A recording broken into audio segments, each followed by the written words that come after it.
Төбеттің аты Мани кітабы авторы Бодо Шефер. Ересектер үшін тырнақшадағы алғы сөз. Байып кеткісі келмейтін адамның табылуы некен саяқ шығар.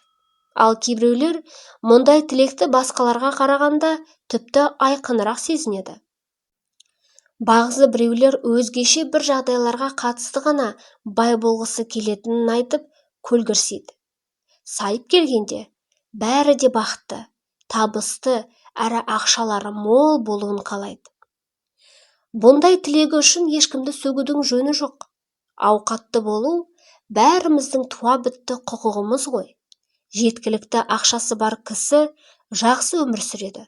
Өзіне де, өзгеге де пайдасын тигізе алады. Қаржы тапшылығына шыдап жүре беру, тіпті қайыршылық жағдайда тіршілік кешуге дайын болу адамзат адасушылығының ең бір жаман түрі. Адасушылықты қою керек. Әйтсе де, адамдардың көпшілігі дәл осындай ұғыммен өмір сүреді. Олардың армандары өмірдің нақты шындығынан мүлдем алшақ жатыр. Олар осылай болуға тиіс деп сенеді. Мен бұл адасушылықты жойғым келеді. Сол үшін де мен қаржылық тәуелсіздікке жол деп аталатын кітап жаздым. Бұл кітапта менің ұстаздарымның бай болуға көмектесетін сабақтары рет-ретімен жазылған. Қаржылық тәуелсіздікке даңғыл жол 7 жыл ішінде алғашқы миллионды табудың жолын үйретуші. Неге хикаят? Төбеттің аты Мани хикаят түрінде жазылған. Мұнда да қаржылық тәуелсіздікке даңғыл жолда берілген сабақтар пайдаланылды. Хикаятта осы бағытта кездесетін түйінді мәселелер аталып, одан не шыққаны айтылады. Мани сөйлейтін ит. Ол 12 жасар қызға ақшаны қалай ұстауды үйретеді. Сөйтіп, Кира ақшаны қалай ұстауды өзі ғана үйреніп қоймай, әке-шешесіне де қаржылық қиындықтардан шығуды үйретеді. Мен оқырмандардың жүрегіне жететіндей әрі бізге тіршілікте алдымыздан шығатын байлық атаулыға жол ашатындай, солардың бірі ақша, кітап жазғым келді. Бұл оқиғаны оқу сізге не береді? Егер сізге қаржылық тәуелсіздікке даңғыл жол таныс болса, онда ақша әліппесі сіздің бұл мәселе жөніндегі түсінігіңізді тереңдетеді. Бәлкім сіз жаңа мақсат табарсыз, ескіңізді жаңартарсыз. Ал одан да маңыздысы, сіз өз проблемаларыңызға басқаша қарарсыз. Оларды шешудің жолын табарсыз, яки одан пайда да сүруіңіз мүмкін. Егер сіз қаржылық тәуелсіздікке даңғыл жолда оқымаған болсаңыз, хикаят сізге өз мүмкіндігіңіз жөнінде сенімділік ұялатады. Бәлкім, біздің кейіпкерлеріміздің бастан кешіргендері сізге шабыт берер. Сіз өзіңіздің еркіндігіңізді, өз мүмкіндігіңізді, күшіңізді жақсырақ сезінерсіз. Табыс тарихы барлық мәселелерді шеше алмайды. Әйтсе де мойындауым керек, мұндай кітаптардың құндылығына онша сене бермейтінмін. Оқырман әдемі әдіптелген оқиғаның астарындағы ұстанымға үңілудің орнына кейіпкерге ұқсауға тырысатын шығар деп қауіптенетінмін. Біреу қол жеткізген табысты басқа біреудің қайталауы өте сирек қой. Ал жақсы меңгерілген ұстанымдар қиын жағдайдан шығудың ең жақсы жолын табуға көмектеседі. Сондай-ақ тағы бір қорыққаным, оқырман кітапта айтылған көне ақиқатты санасына сіңірудің орнына авторға таңырқай тамсанып, еліктеп жүре ме дегендік. Өз басындағы тебіреністі өзгеге беру мүмкін емес, бірақ негізгі шындықты жеткізуге болады. Мені алаңдатқан тағы бір жайт, кітаптың әдеби шығарма түрінде жазылуы тақырыптың тереңірек ашылуына кері әсерін тигізбес пе екен деу. Бірақ мен кітапты қаржылық эксперттерге құпиялап кеңес беру үшін жазып отырғаным жоқ қой. Мен кітабымды өзімнің оқырмандарым үшін жазам. Олар әрқилы, біреулерді тақырыптың өзі шошытады, Олар тіпті өздерінің тұрмыс жағдайын жақсартуды қолға алудың өзін бастауға батпайды. Өзгелері тым жұмыс басты. Ақша мәселесін кейінге ысырап қоя береді. Үшіншілері ақша мәселесіне жиіркене қарауға бейім. Төртіншілерін итермелеп, үнемі есіне салып отыру керек. Сонымен қатар, кітаптың тым күрделі жазылуы көбіне оқырманның басын қатырады. Бүгінгі біздің технологиялық заманда бірдемені түсіну қиындаған сайын ол мықтырақ көрінетін сияқты. Бұл оңай болуға тиіс емес, дейтін мәтел сияқты. Біз ежелгі қарапайым ақиқатты шетке ысырып қоюға бейімбіз. Бірақ бұл шын мәнінде оп-оңай ғой тырнақшада. Осы кітапта жазылғандай. Әйтсе де, мен маңызды бір айырмашылығын атап өтуге тиіспін. Оңай түсінетіннің бәрі оңай жасалады деген сөз емес мүлдем. Байлықтың заңын түсіну оңай, бірақ оны сақтау оңай емес. Жұрттың көбіне осы орайдағы көмек керек. Ондай жәрдем осы кітапта жазылған. Әу баста төбеттің аты Мани деп аталған бұл хикаятты мен балаларға арнап жазғам. Оның балаларға арналған нұсқасын әлі де сатып алуға болады. Хикаяттық нұсқа маған дұрыс сияқты көрінген. Мен балаларға табысты болу жөнінде және ақша туралы айтқым келіп еді. Әдетте бұл отбасында айтыла бермейтін жайт қой. Бірақ мен қателесіппін. Төбеттің аты Мани жарияланған соң, мен жүздеген хат алдым. Үлкен кісілердің хаты. Барлығының айтатыны біреу еді. Мына хикаят мені іске жұмылдырды, өйткені менің көзімді ашты. Мен қатты сүйсіндім. Мен ақша деген мәселеге алғаш рет ден қойдым. Мен ақыры тұрмысымды қалай жақсартуды түсіндім. Бұл пікірлер менің қатемді ашып көрсетті. Иә, 100 рет естігенше бір рет көрген артық екен. Көргеннің әсері қалай болатынын мен анық түсіндім. Сондықтан менің кітабым балаларға ғана емес, үлкендерге де арналған. Көркем шығарма алыстан бағдарлауға мүмкіндік береді. Жасамыс кісіге кішкентай қыздың оқиғасын оқу өте әсерлі екен. Оның басынан өткендері қанша қызықтырғанымен, көңіліне ұялап қалған баяғы әдемі сезімге қарамастан, арадағы алшақтық бәрібір есте тұрады. Бұл таяуда ғана өзіміз бастан өткерген балалықтың түткілдерін қозғайтын балаларға арналған хикаят қой. Кираның әрекеті бізді тура өзіміздің басымыздан өтіп жатқандай қатты толғандырады. Дегенмен, болып жатқан оқиғаларға тым қатты алаңдамайсың. Барша қиындықтарды олар өздері ақ шешіп тастағанын көреміз. Ал бұдан біз өзімізге сабақ алсақ бола ма? Егер өз өміріңе біреуге айтып отырған әңгімеше қарасаңшы, егер өзімізді қатты байыған адам есебінде елестетіп, баяғы өтіп кеткен балалық шақтағы қаржымызға қарасақшы, онда біздің бүгінгі жағдайымыз шалғайдағы тарихи оқиғадай көрінер. Сол баяғы түйткілі көп өзіміз бастан кешірген тарих сияқты көрінер бәлкім. Мүмкін, сонда біз өзімізге күлкіміз келетін шығар. Сөйтіп біз өзімізге де, өткен түйткілдерімізге де тым қатал қарай қоймаспыз. Сондықтан шығар жолы жоқ, тұйық жағдай болмайды екен. Ал бұл жерде көркем кітапша көмекке келеді. Бағытыңды бүгін анықтау бәрінен маңыздырақ. Кираның оқиғасы әшейін бір қыздың басынан өткен жайт емес. Кітапта негізінен қаржылық тәуелсіздікке даңғыл жол кітабында жазылған табыс пен байлыққа жету заңдылықтары туралы айтылады. Бұл заңдылықтар табысқа жетудің жан-жақты әрі мәңгілік аксиомасы. Жан-жақты делінетін себебі ол кез келген қоғамда, кез келген мәдениетте, кез келген жағдайда қолданылады. Мәңгілік дегенде мен оның қай кезде де өзгермейтінін айтамын. Мұның маңыздылығы сонда, бізде өзгеріс деген барған сайын көбейіп, барған сайын тездігі үдей түсуде. Айналамыздағының бәрі күрделеніп, жылдамдап, Жаңа өнімдер ескі өнімдерді нарықтан ығыстыруда. Осындай кезеңде бізге мәңгілік заңдылықтар ұсынатын бағдарыңды жоғалтып алмау дейтін мәселе қай кездегіден де өткір көрініс береді. Аксиома дегенде бұл заңдылықтарға дау жүрмек емес. Ұстанымдар әрқашан көне. Егер бұл сөзім сізге тым қатқыл естілсе, онда бір-екі ескертпе жасауға рұқсат етіңіз.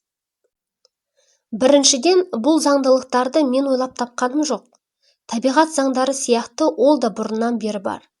Біз қалаймыз ба, жоқ па, тіпті мойындағымыз келмесе де, олар өз ықпалын тигізбей қоймақ емес.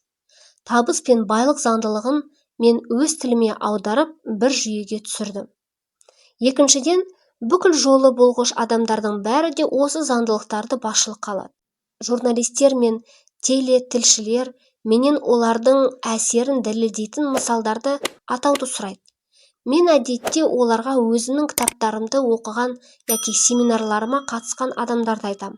Әйтсе де сіздер ең жақсы мысалды да, дәлелді де мына кеңесімді тыңдасаңыз табасыз. Жолы болған кісілердің тобын, ұйымды яки фирманы еске түсіріңіз.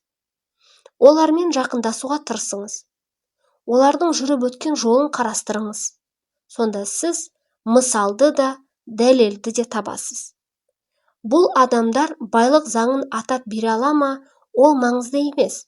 Олардың кейбіріне мен қолданған сөздер де тіпті сөйлеу мәнерім де ұнамауы мүмкін. Бұл олардың құқығы, әрі бұл мейлінше қалыпты жайт. Әдеби іспен айналысатын адамдар үшін сын өте қажет. Сын садағына нысана етіп қойған оның өзі ғой. Бәлкім біреулер бұл кітапта айтылған оқиғаларға селт етпес, немесе ол заңдылықтарға мүлдем басқа мысалдар табар, немесе мүлдем басқа мағыналық реңк берер. Бұның бәрі бір ғана нәрсені дәлелдейді. Біз бәріміз әр басқа тұлғамыз, жетілуіміз де әртүрлі. Соған қарамастан, жолы болғыш кісілердің өмірі заңдылықтардың жан-жақтылығы мен мәңгілігін дәлелдейді. Пайдалы және қажетті білім. Бұл кітап сізді тұрмысыңызды жақсартуға және табысқа жетелейді. Бірақ ол көптеген ақша туралы кітаптарға, мәселен ақшаның тарихы сияқты әртүрлі ақпарат беретін кітаптарға ұқсамайды. Мұндай білім де пайдалы болуы мүмкін. Бірақ ол бізді табысқа және бақытқа жеткізбейді. Мен тек қажетті деректерді келтіріп, осы жолда өзім жақсы білетін және өзім жасаған қадамдарды жазумен шектелдім. Қарапайымдылықтың астында қатер жатыр. Тым күрделі жазылған шығарма оқырман зейінін ең маңызды нәрседен бұрып әкететін сияқты, іргелі ақиқатты жазудың да өзіндік қауіпті тұсы бар. Әдетте біз, мен бұны білем, деп оп-оңай айта салуға бейімбіз. Ол үшін әшейін бір жекелеген сөздері таныс көрінсе болды. Бұл әшейін алдамшы жайт. Дәл осы сөзді айтқан сәтте оқуды тоқтатамыз. Біз енді оның ақиқат мәнін көрмейміз, өйткені біз оны білеміз деп есептейміз. Сонымен қатар, әңгіме жаңа бірдеме үйренуде ғана емес, оны өмірде қалай пайдаға асыруда ғой. Байлық заңдылықтары. Біздің хикаятымызда ақшамен жұмыс істеуді үйренетін Кира байлық заңдылықтармен дәйекті түрде танысады. Төменде олардың ең маңыздылары келтірілген. Олар бүкіл кітапты қызыл жіптей көктеп өтеді. Сіз оларды әңгімеде қайта кездестіргенде, сіздің қабылдауыңыз бен әрекет етуге деген ұмтылысыңыз артады. Сонымен бастаймыз. Бірінші, біз ақшаның сіз үшін нені білдіретінін анықтаудан бастауымыз керек. Екінші, маңызды мақсаттарды анықтау. Неліктен кейбір мақсаттар біздің тілектеріміздің үлкен каталогынан алыну керек. Үшінші, неліктен арман банктері мен арман альбомы соншалықты маңызды. Біздің саналық түйсігіміз бізге қалай көмектеседі және бұл үшін қандай алғышарттар қажет.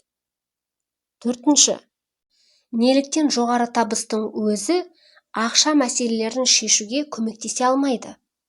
5. Ештеңе бізді өз ниетімізден бас тартуға мәжбүр етпеу үшін оған қалай қол жеткізуге болады? Бейнелеу өнері. 6. Сізге әрқашан оңай бола бермейді. Мақсатқа жетуге кедергі жасағысы келетін адамдар тіпті достарымыз бен туыстар арасында да болады. Әйтсе де, өзіңізді адастырмаудың қарапайым жолдары бар. 7. Неліктен сәттілік журналы бізге көбірек ақша табуға көмектеседі? Неліктен біздің өзімізге деген сенімділігіміз соншалықты маңызды? 8. Сіз ең сүйікті хоббиіңізді мамандыққа айналдырыңыз және сол арқылы табысыңызды едәуір арттырыңыз. 9. Маңыздылық пен шұғылдылық арасындағы айырмашылық. Жақсы ниетті жүзеге асыруға не кедергі? Жақсы да, жаман кездерде. 10. Ең маңызды ереже 72 сағат ішінде әрекет ету. 11. Ойнап жүріп ақша табуға болады. 12. Қарыздан құтылудың 4 негізгі ережесі. 13. Алтын жұмыртқа туатын тауық туралы ертегі немесе өз ақшаңмен қалай өмір сүру керек. 14. Банкпен қарым-қатынасты қалай рахатқа айналдыруға болады. 15. Жолы болудың шынайы табиғаты. Қалай сәтті болуға болады. 16. Ақшаны жақсы көру дұрыс па? Сейфтегі қолма-қол ақша. 17. Ақшаның бейтараптығы нені білдіреді? Ақша мен бақыт арасындағы байланыс. 18. Неліктен өзім алған нәрсені өзгеге беру маңызды? 19. Қорқынышыңмен қалай күресуге болады және сәттілік журналы бұған қалай көмектесе алады? 20. Ақшаны көбейтудің тиімді әдістерінің бірі инвестициялық клуб. Оның сәттілігіне кепілдік беретін 5 ереже. 21. Жоқтан бар жасауға көмектесетін сиқырлы формула. 22. Ақша салудың 3 негізгі ережесі. 23. Акциялар дегеніміз не және олар қалай жұмыс істейді? Пайда қайдан келеді? Бағамдық пайда және дивидендтер деген не? Акцияларға инвестиция салу сіз үшін дұрыс па? Сіз тез арада дұрыс шешім қабылдай аласыз. 24. Неліктен сіз мезгіл жайлы аймақтан шығып, зона комфорта, үрейлі бизнеске кірісуіңіз керек. 25. Жылдық 12%-дан астам пайданы қалай алуға болады? Инвестицияның оңтайлы түрі және инвестицияның оңтайлы стратегиясы. 26. Неліктен акционерлік қорлар жоғары сенімділікпен жоғары пайда әкеледі? Сенімді акционерлік қорды таңдауға болатын 3 критерий. 27. Инвестициялық қорға ақша салу өте оңай. 28. Мұндай қор сіздің ақшаңызды қалай өсіреді? Күрделі пайыздардың күші. 29. Барлық биржалық бағамдардың ауытқуы, пайда мен шығынды қалай теңестіруге болады? 30. Пайыздарды және күрделі пайыздарды ойша есептеу қаншалықты оңай? 31. Егер биржалық бағам төмендесе не істеу керек? Бұл жағдайдан қалай қосымша пайда табуға болады? 32. Акционерлік қордан жоғары пайда алу үшін не білу керек? 33. Инфляция дегеніміз не және сіздің ақшаңыздың құнсыздануын қалай есептеу керек? Ақша салудың дұрыс түрін таңдау арқылы инфляцияны ең жақсы досыңызға қалай айналдыруға болады? 34. Ақша өмірдің басқа салаларына қалай әсер етеді? Қаржы тақырыбына көбірек көңіл бөлу арқылы не істеуге болады? Тосын жайттердің ықтималдығы. Бізге ауқатты тұрмысқа қол жеткізу үшін бір ғана идея жеткілікті болуы мүмкін. Бірақ мен сіздің назарыңызды бір таңғажайып заңдылыққа аударып, сол арқылы сақтандырғым келеді. Сізге шынымен үлкен ақша келе бастағанда, олар көбінесе соншама жылдамдықпен келіп, соншама мол мөлшерде ағып кетеді. Сондықтан сіз еріксіз бұл ақша осы уақытқа дейін қайда болған деп ойлануға мәжбүрсіз. Бұл құбылыстың одан да таңқаларлығы, ол кең таралған мына қате түсінікті толығымен жоққа шығарады. Әл-ауқатқа ұзақ жылдар бойы қажырлы еңбекпен ғана қол жеткізуге болады. Байлық пен әл-ауқат, керісінше, белгілі бір ақыл-ойдың нәтижесі, белгілі бір әл-ауқатқа бағытталған сенім догмалары. Бірақ егер бұның алғышарттары бар болса, онда бұл көптеген адамдар ойлағаннан әлдеқайда оңай болады. Сондықтан да бұл кітапқа табыс пен жақсы тұрмысқа ойнап жүріп қол жеткізуге болады деген тақырыпша енгізілді. Надандық бұл тізе бүгу. Көптеген адамдар өздерінің қаржылық мәселелеріне жеткілікті көңіл бөлмейді. Бұл тұрғыда олар көзін жұмып алып, мені ешкімге көрмейді деп ойлайтын 3 жасар балаға ұқсайды. Қаржылық мәселелерге біз назар аудармасақ, олар біздің өміріміздің сапасын төмендететін дұшпан күшке айналады. Кім өз ақшасына теріс қараса, онда ол өз қиялымен болғысы келіп жүрген тұлғаға теріс бұрылғаны. Әрине, сіз армандаған өмір үшін күресуге батылдық қажет, бірақ бүгінде қаржылық тәуелсіздік бәріне қол жетімді болды. Сенека бұл туралы біз бұны қиын болғандықтан бастамай жүргеніміз жоқ, керісінше, біз бастамаған соң бұл қиын деген. Сізді ештеңе тоқтата алмайды. Бір күні осы заңдылықтарды, яғни ақша алфавитін, игерген адам оның қаржылық жағдайы жақсара бастаған біледі. Уақыты келген идеяны ештеңе тоқтата алмайды. Бұл әр адамның өміріне де қатысты. Сіздің бойыңызға туа біткен бақуатты болу құқығыңызға жету жолыңызда ештеңе кедергі бола алмайды. Біздің табиғи мақсатымыз лайықты және қауіпсіз өмір сүру. Егер сіз өзіңіз жол бермесеңіз, онда сізді ештеңе тоқтата алмайды. Неліктен? Себебі бұның уақыты келді. Біздің өміріміз бұл жол. Егер біз ақша тақырыбымен айналысатын болсақ, онда бұл жол біз білмеген мүмкіндіктер мен бағыттарды ашады. Кира мұның ең жақсы мысалы. Бастапқыда ол өзі не қалайтынын білмеді. Өйткені ол арманның орындалу мүмкіндігіне сенбеді. Әрине қиындықтар болды, бірақ ол өзі ойлағаннан әлдеқайда жылдам мақсатына жеткенде басқаша болу мүмкін емес деген сезімге де ие болды. Бұдан қашып құтылмайсың. Ол ғана емес, өмір шындығы оның армандарынан әлдеқайда асып түсті. Мен сізге де осыны тілеймін. Сіз өз тілектеріңізді ұғып, жүзеге асырыңыз. Өмір жолыңызда тіпті армандамаған жаңа ашуларға жолығыңыз. Шын жүректен, сіздің Бодо Шефер.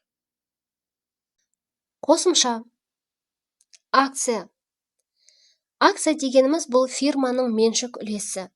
Мұндай үлестің біреуін яки бірнешеуін сатып алуға болады. Егер фирма пайда тапса, яғни ақша тапса, онда акция иесі сатып алған үлес мөлшеріне орай ол табыстың белгілі бір пайызын алатын болады.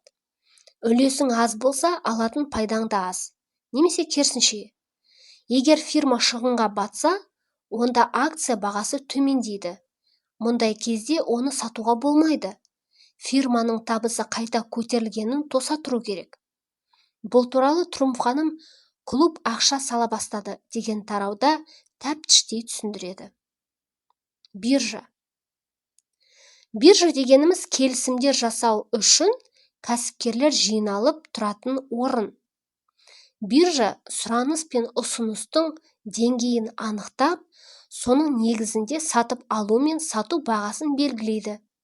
Бұл туралы клуб ақша сала бастады деген тараудан тыңдай аласыздар, оқи аласыздар. Инвестициялау. Пайыздық табыс есебінен ақша мөлшерін арттыру үшін ақша салуды айтамыз. Инфляция дегеніміз ақшаның құнсыздануы. Бүгін 5 евроға сатып алу мүмкіндігінің 10 жылдан кейінгіден гөрі көптеу болады. Уақыт өте келе ақша өз құнын жоғалтады. Ипотекалық кредит. Бұл дегеніміз жылжымайтын мүліктің кепілдемесі. Үй иесінің қарыздары бар болса, онда мұндай кепілдеме құқықтық және қаржылық тұрғыдан қаржының қайтарылатынына кепілдік береді. Әйтсе де, мұндай жағдайда үй иесінің мүліктік құқығы шектеледі. Егер ол үйін сатпақ болса, алған ақшасынан кепілдемесін жабуға тиіс.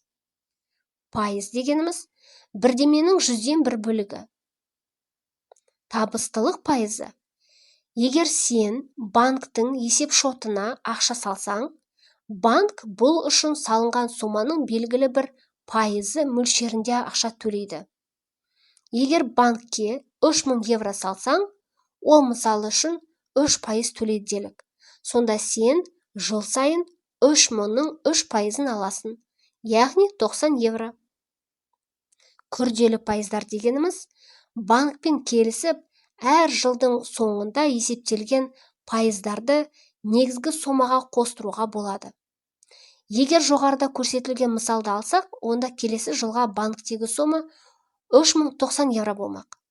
Бұл сомаға да пайыздық өсім есептеледі. Демек, ақшаң үнемі өсіп отырады. 3090 евроның 3%-ы 92,7 евро. Жыл сайын солай жалғасады. 3090 евро қосылған 92,7 тең болады 31826,7.